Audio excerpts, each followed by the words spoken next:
તો ભારે વરસાદને પગલે રાજકોટ જિલ્લાના ધોરાજીમાં શાકભાજીના પાકને ભારે નુકસાન પહોંચ્યું છે। કમોસમી વરસાદથી તૈયાર થઈ ગયેલા પાક બગડી ગયા છે। તુરિયા, કારેલા અને મરચા સહિતના શાકભાજીના પાકને નુકસાન પહોંચ્યું છે।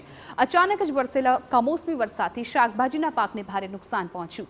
તૈયાર થઈ ગયેલા પાક પુષ્કળ પ્રમાણમાં નિષ્ફળ જવાની ભીતિ છે। શાકભાજીનો પાક બગડી જતા ખેડૂતોને આર્થિક નુકસાન વેઠવાનો વારો આવ્યો છે।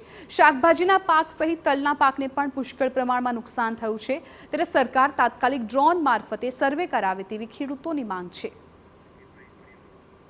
અહીંયા ધોરાજીની સીમ કંડોળા રોડ ઉપર આવેલી સીમમાં માવઠાથી ભારે નુકસાન થયું। ઝાડવા પડી ગયા છે, શાકભાજીને નુકસાન થયું છે, ઘણું તલ નુકસાન થયું છે।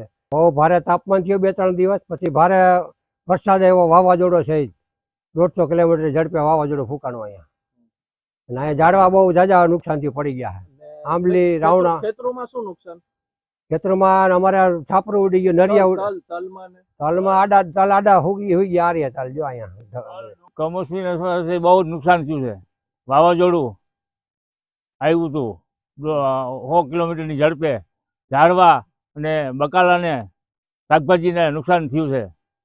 કેવું નુકસાન છે? બહુ નુકસાન છે, અને તલ, ડુંગળી વિશે બધાને નુકસાન છે। એમ ડુંગળી પલટી ગઈ હોત, ગુવાર છે, ભીંડો છે, પછી આજે તરબૂચ છે, એવા ટેટી એવાને બહુ નુકસાન થયું છે।